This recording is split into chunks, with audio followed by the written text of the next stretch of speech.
Farts never get old. Oh my God, that's the only thing that's talked about in my house. My son is 5, and that's all he cares about.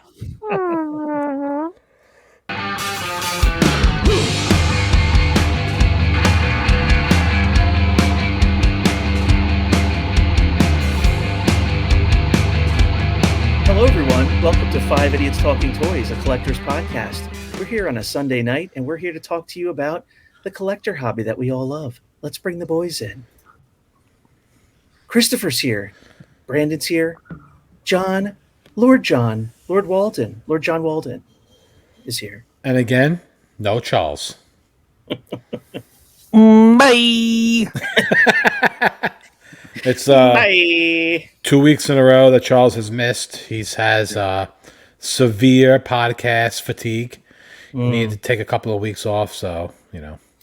The truth is I think he really has severe podcast chat fatigue. Yeah. Like if we just didn't chat, we would all just be here on Sunday with no problems. But we chat about what are we going to talk about and have to shoot ideas around. He has life fatigue. He has life fatigue. That's why. I have life fatigue. I'm with him. So no kidding. I walk around going, when is this life over? I'm tired. Every year it just gets harder. The other day we were at work. Brandon, we're actually on the episode. Yeah, we're Okay. on. Okay. Brandon, did you finish your pasta? I was having What did you- cookies. Oh, Desserts. see, the funny thing is Charles eats in the beginning of the episodes just because he thinks it's funny for some reason. But Brandon is just regularly eating a meal of some sort. Oh, I'm actually having my dinner. Oh. You eat dinner at 12 o'clock at night? Well, it's earlier for him. It's only 8 o'clock here. Yeah, I know. He's on but the left coast. I was trying to I was trying to play it off that it was later. Yeah, I'm like Shane. I eat my dinner like when people are going to bed. Yeah, I mean, I'm always a late night person, but we made that decision that it's just not worth trying to sit down with young kids and enjoy a meal. So we eat late. I got to tell you, when you first told me that a few months ago, I thought it was the most craziest thing in the world. I even told my wife. 3 months later, it's the smartest thing in the world because I have not enjoyed an actual dinner in like 4 months now.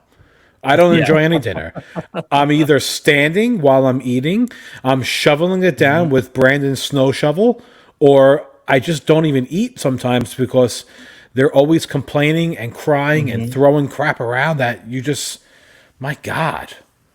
And I'll tell you right now, because your kids are a little bit younger than mine, but not by much. You know, I'm at 5 and 7, and so you're a couple of years behind. We actually were joking today about how they eat. They actually ate more types of food when they were younger and didn't know any different. Yeah. Like my son would eat vegetables when he was a baby. He didn't know. Now he won't touch them. So it's even harder arguing with them to eat when they're older. It's just not fun to sit there. No, not at all. No. So we eat at 9 o'clock at night, 8:30, 9 o'clock at night after bedtime. We went to this event yesterday with the grandkids, and Jennifer went with me. And it was at the Chattanooga Zoo. It's called Boo at the Zoo. I don't know when this is going to air, but probably after Halloween. Anyway, Boo at the Zoo, they'd all dressed up in costumes. They went around. They had tables where you get trick-or-treat, get treats and stuff, and pulled up in the parking lot. And they've got these crazy, Chris probably knows.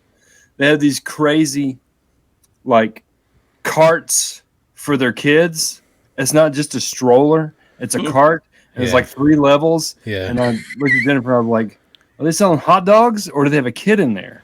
Like, me too. 50 years ago, they used to make this old radio flyer, which was like a wagon, and then it would sit in it. Now they have these things, they're like triple deckers, there's layers, and there's screens, and there's all these things that come out. And like just yesterday, we went apple picking and pumpkin picking, and my wife saw one, and she was like, we need to get one. And I was like, absolutely not.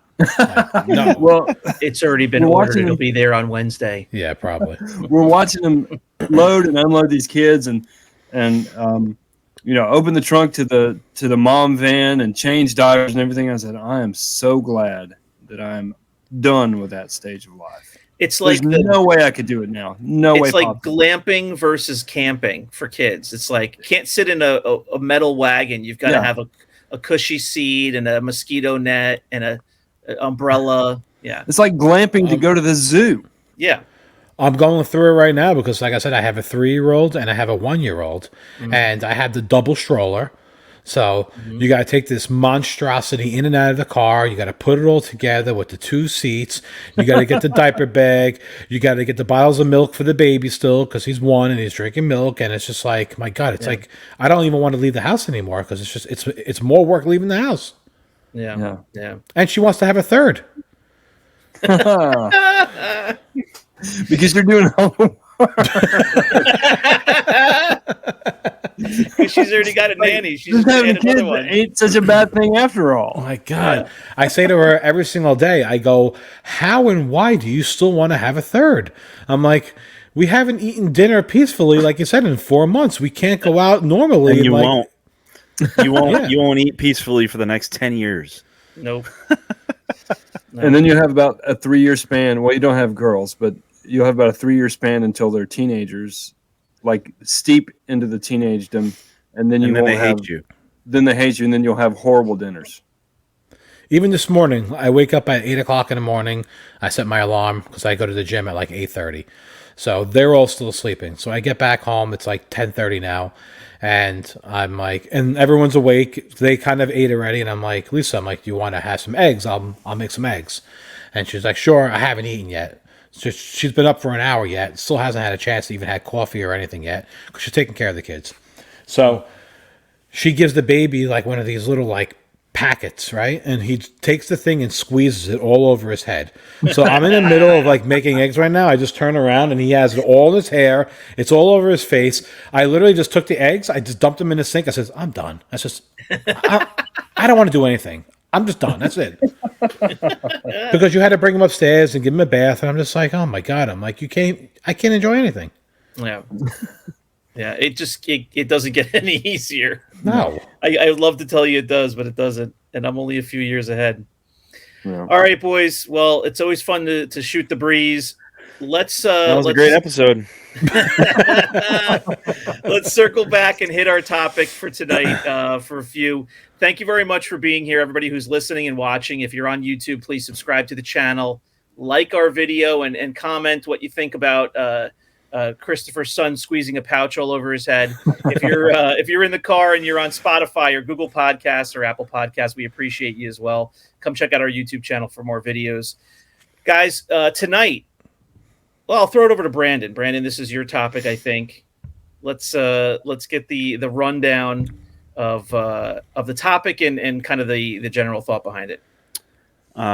Scalping versus flipping, I think, is what we're going to talk about tonight. And what the difference is. Okay. Yeah, and those are 2 know? terms that are used in the hobby a lot, right? So how would we, Differentiate. where do we see this usually? I was thinking baseball tickets. Baseball tickets, concert tickets. Like concert tickets. But that's still a thing. That's been a thing for decades. But I mean, recently, and not recently, this has been going on for probably 10, 20 years as well, but scalping toys that come out in certain department stores and certain exclusives that come out, and I mainly think of scalping as like when somebody goes to like a Target or a Walmart and knows when a shipment arrives as something and then just takes the entire case and leaves nothing for nobody else, and we, I'm sure we've heard many people complain about that or, make comments about that on Facebook groups about, people scalping, and just trying to hoard all the exclusives or all of the figures or accessories, whatever they're buying in order to just charge more for them because they hold all the items basically. So like running a monopoly on something because they have all the inventory. So as opposed to flipping, which flipping would be, buying something for a cheaper price, like buying a collection or whatever, for a percentage of less of what the retail price goes for, and then charging above that retail price to make money on something. Mhm. So that's one interesting distinction that I kind of took from what you said is we'll get deeper into it, is scalping is generally a term used for new inventory of something, meaning modern toys, toys that are being released by the manufacturer, whereas flipping, which we'll get more into, could be for anything, vintage toys, modern toys, other kind of collectibles. Yeah, mostly scalping. If it has to do with newer items, there really is no base value. There is no baseline established yet for those items. So the people can charge, if it's a $10 item, they can list them for $200 a piece because Right. there hasn't been a market yet for those. Right. So the only baseline there is the MSRP, Yeah. the retail price, but whether somebody got them early on and they're not available in a lot of areas yet, or it's a hot item that might be, there might be an item that's limited, might be a limited release or a store exclusive. It could even be something like some of those Gentle Giants where they only release 500 of them or something. I think we were seeing that with I think one of the recent ones was one of these Boba Fett's that went for sale, the droids Boba Fett. Mm-hmm. I remember seeing the Target exclusive for those pop up on the Target app, and how people were already scalping the Boba Fett before they even had it in hand, because they were able to buy however many of the pre-orders, so they were scalping those pretty much because not everybody had access to them and all that. So I think the distinction lies between, access to a certain item or availability at a certain point. Yeah, and I saw a lot of that with the because I'm into collecting all kinds of toys. So when the Superpowers release, before it had a street date, Todd McFarlane Toys was sending out the Superpowers action figures. They sent out the first 3. They sent out Darkseid. Everybody says Darkseid. It's Darkseid. So, but they sent out Darkseid, Batman, Superman, and then 2 of the vehicles, the Supermobile and the Batwing. Those things, they weren't in the computer. They weren't even, there was no release date for them. They just kind of showed up. And so for about a month before the actual release date, Walmarts were getting them. They were Walmart exclusive. Walmarts were getting them here and there. And I did a video on it, and we went on a toy hunt to try to find some of the figures and some of the vehicles and stuff. And we got lucky in a couple spots, and we found some. But some of the prices people were charging and people were paying for before there was even a street release date was ridiculous. I mean, people were paying $60 for a Batman or a Superman, and they were paying $75, $80, $90, $100 for the vehicles. And the retail on those, the figures is $9.97. And then the retail on the vehicles fluctuated from $20 to $25. I think they originally were going to be $20 a piece, but they wound up being $25 or $29 a piece, something like that. But yeah, it's availability. Hey, I don't have them out in Nevada yet. Who's got one for sale? And then, or on eBay, it was crazy on eBay. And some of the prices are still insane. And you can go to this Walmart. It's a mile and a half down the road from me. Chris, you're familiar with Walmart? Never heard of it. Yeah, it's a giant retail store. Oh. Yeah. So, and they're sitting on the pegs right now for $9.97. Yeah. People just can't wait, and the scalpers take advantage of that situation. Yeah, and that harkens back to an episode we had months ago, and I don't know if it was like a 101 or we were speaking to newer collectors, and we were saying, when something comes out that you want, don't pay triple, quadruple for it. Just wait, be patient. They're making thousands and thousands of these things. I hate to say millions at this point. I don't know that they're making millions of modern toys, but They they're don't make making millions of anything anymore. Yeah. no, but they're making, thousands upon thousands of these. They will be available. And I understand that's not always the case 100% of the time. But even if you don't find it in your own store, you will find it online somewhere for closer to retail at some point. Don't pay $50 for a $10 figure. Don't pay $60 for a $20. People are doing it. They did it for the Target release of those the droids Boba Fett. I mean, they were paying over $100 for a figure that I bought in the store for $12.93 or whatever it was. I mean, they got it 3 months before me, but really, is that? I mean, I wonder what those people think now when they see they paid $60 for a Batman, and now the thing's sitting on a peg getting warm, $10 at a Walmart for $10. How do those people feel? Yeah. The biggest example of scalping that I can think of, it's been for years, different iterations have come out, but recently, PlayStation 5. PlayStation 5 has been, for whatever reason, I don't really follow it closely enough to understand why the supply is so low for such a high demand. Yeah. But it's finally to the point where we're in October 2022. It's finally to the point the last few months where apparently you can kind of go into a store and get one now. But it's been well over a year and a half where you couldn't find them anywhere, and you'd have to hunt and hunt and hunt to get one. And all that time, people were hunting even if they didn't want one for themselves because they knew they could scalp it. They'd be buying it for retail price and selling it for up to double. Well, I remember, and I have a family member who bought one for $1,000 because he wanted one and could not find one. Yeah. And this was in the middle of COVID. He was stuck at home, wanted one, found somebody that was local that would even drop it off at his door, bring it to him, and it was $1,000 for PlayStation 5.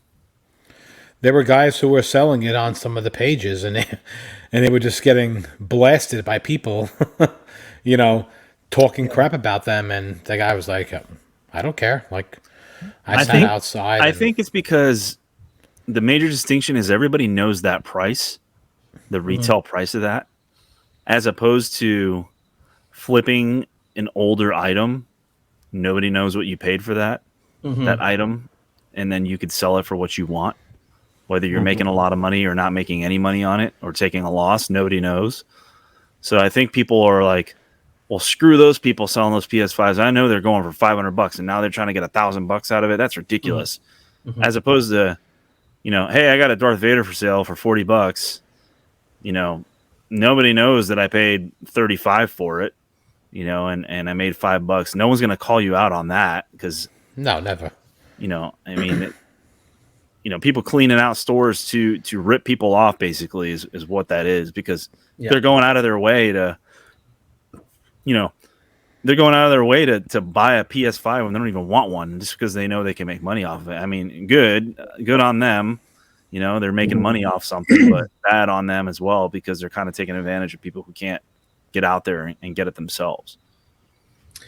Yeah, with flipping, with older stuff, there's generally a range price, right? Of course, it goes based on a bunch of different criteria.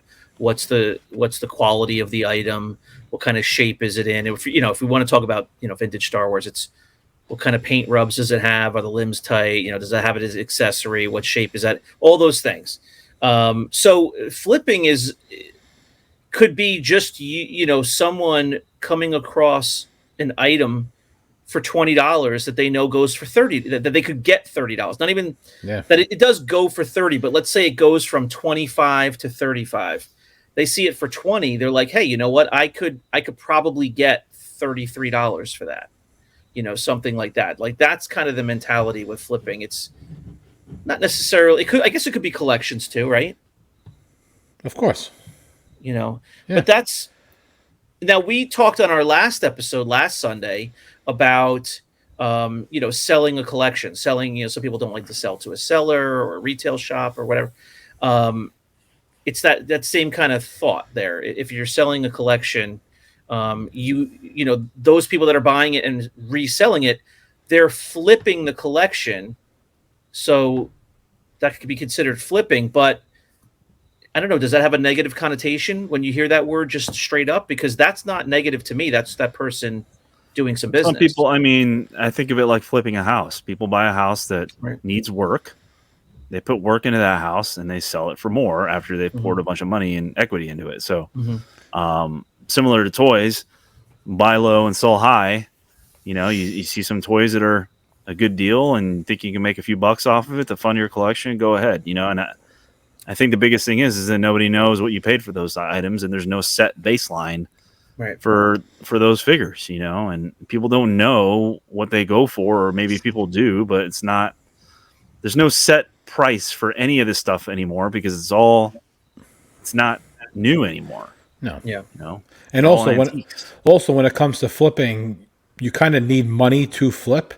And the people that don't have money to do it themselves, they're the ones that usually hate the people that do it. Because you have to be prepared to buy an item, sometimes sit on it, wait, and then you flip it to make more money.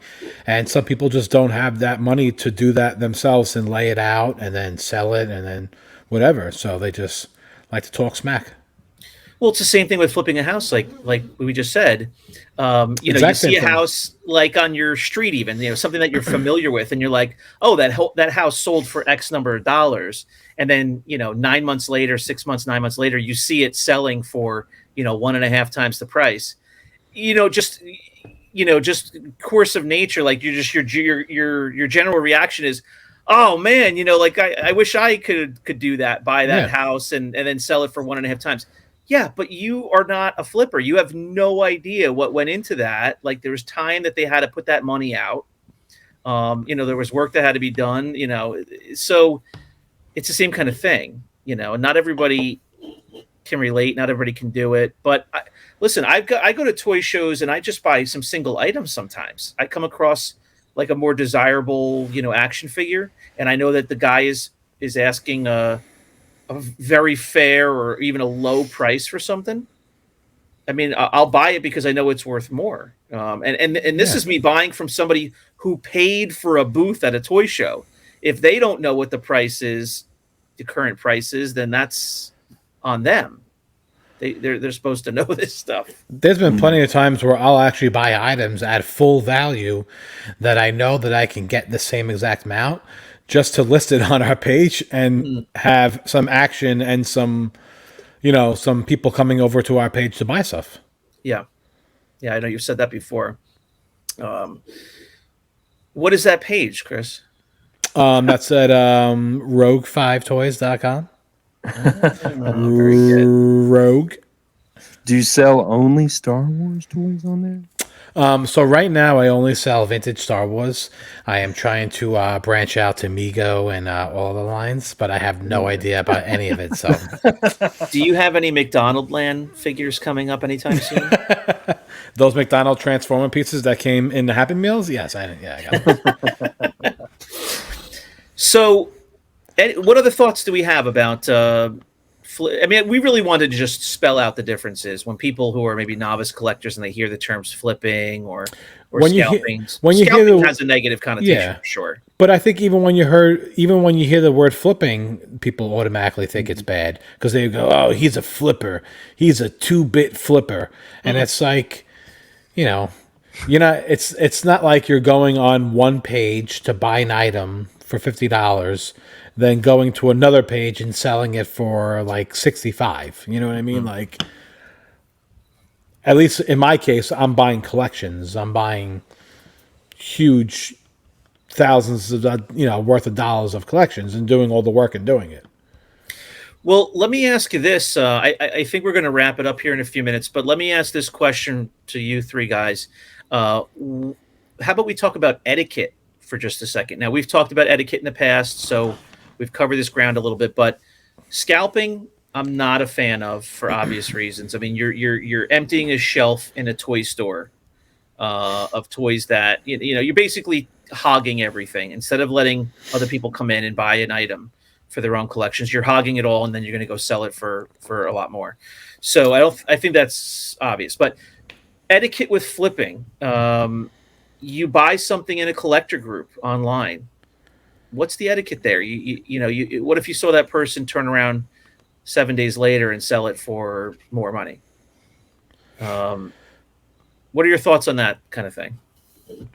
Chris? I'll start off first. That's fine. So for me, I don't have a problem with it at all. A lot of my items that I do sell, I do see them turning around and flipping it, and I don't care at all. Once I sell the item, it's out of my hands. It's not mine anymore. As long as it's sold for the price that I was listing it at and the price that I wanted. When I have a person who, if let's say I'm listing an item for $300, if I have someone contact me and go, "Oh, I really want it. Would you do $250 shipped? I don't have any money, and oh, I really wanted this," and they just give you every single sob story that there is in the book, and then you end up selling it, let's just say for $260, $270, and then all of a sudden, 6 days later, 5 days later, it's up for sale that night. And then I go check my shipping and I go, that thing just got delivered in their mailbox 3 hours ago and it's already listed for sale for $300. And I'm just like, you know what? I'm like, and that's why for me, it's if I get the amount that I want, I don't care. But it's only in those situations is when I'm like, okay. At least be upfront about it. Be like, yeah, you're selling it for, hey Chris, you're selling it for $3. Good, I'll give you $3. By the way, the day it gets here, I'm putting it up for $350. And that's fine if they're giving me my asking price, like I said. Yeah. But I just don't want to hear a sob story and then you knock me down, 10, 20%, and then there you are now selling it at that full price. That's the only time I care. Otherwise, I don't care at all. All right, so Chris has given you guys a perspective from a seller, somebody who's putting items up regularly. John, Brandon, what do you think about from feel free to give me any point of view you want, but let's throw the point of view out there from a fellow group member. If you see somebody, buying something and reselling it, like just in general, like what's your feeling on that? Like what's the etiquette there? What's your take on that? Is there a better way to do it? Is there a different way to do that? I would think the better way to do it would not be to ask for a discount from somebody first, and especially give a sob story about it on why they can't afford it, and then just turn around and flip it. That's happened to me as well, where I've had a couple things for sale and I've sold them or whatever, and I didn't really get a sob story about it. But hey, can you give me a discount, all this kind of stuff, and then you let it go, and then a week later, you're like, wait a second, I recognize that figure. That's the only thing, like Chris said, that's where I have a problem with it. Like, hey, if you're gonna flip it, that's fine. Once you buy it, you own it. You can do whatever you want with it. You could light it on fire for all I care, but at least don't try to get me down in price to so you can just flip it right on with me seeing you do it. It's my only issue with it. Yeah, and I've seen that before. I don't think I've had it done to me, but I can't recall a time that's been done to me. But yeah, don't just come up with all kinds of excuses as to why you should get it cheaper than what the person is offering it for. And then, I know a couple of people who do that. We all know a couple of people. I bet we could name the same people that do that sort of thing. But yeah, I don't have a problem with it if they pay my asking price and they turn around and get more. Kudos, kudos to them. That's fine because that's what we do, right? I've sold stuff. I've sold some stuff that I've bought from people because it doesn't fit my collection anymore. But I at least give it a 10 count before I list it. I own it for a few days, month, 2 months, whatever. Yeah.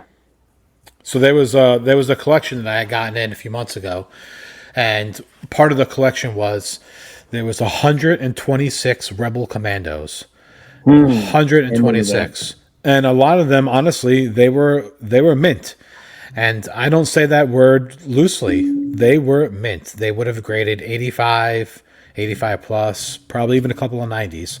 That's how nice they really were. And I had someone hit me up in the very beginning. He wanted to buy 50 of them.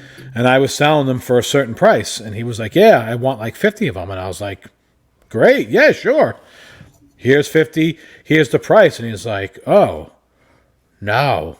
He's like, I'll give you half. I'm like, what? I go, no. I go, like, that's my job is to sell all of them. Why am I going to sell 50 of them to you for half the price just so you can go around and sell them on your own page? I'm not doing that. That's just crazy. Yeah. You know? Yeah. So thankfully he was upfront about it, but I was like, yeah, no, I'm good. I'll do the work. I'll take the time to do it. I don't need to sell you 50 of them and watch you make money off me. Yeah, I mean, yours scenario is a I don't want to say unique. It's not super unique. I mean, but you're selling for a profit, to make a bit of a profit there.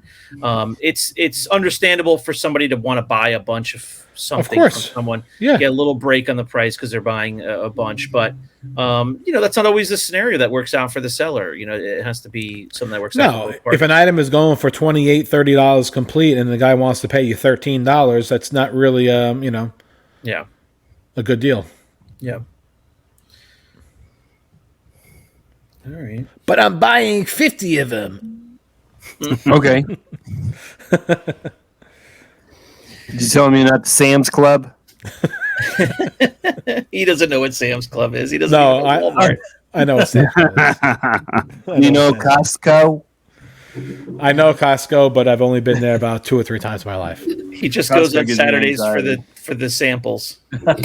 We don't shop at Costco either. They shop at D'Agostino's.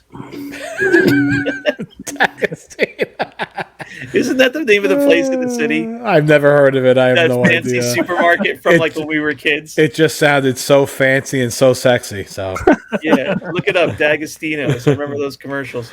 We don't have any. Buy a $12 pack of hot dogs.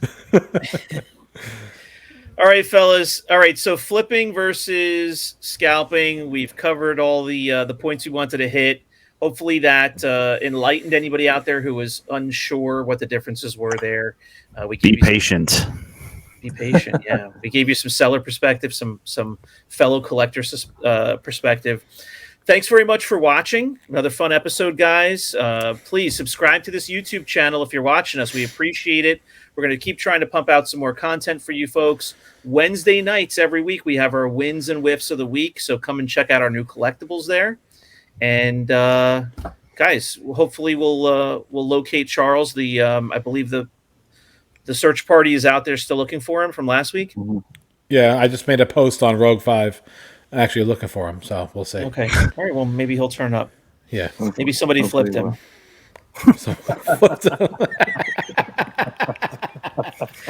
All right, fellas. We'll see you next week here on 5 Idiots Talking Toys. Thanks, everybody. Appreciate you watching, and we will see you next time. Thanks, guys. Peace out. Bye. Come on, Brandon. Let's go. Bye.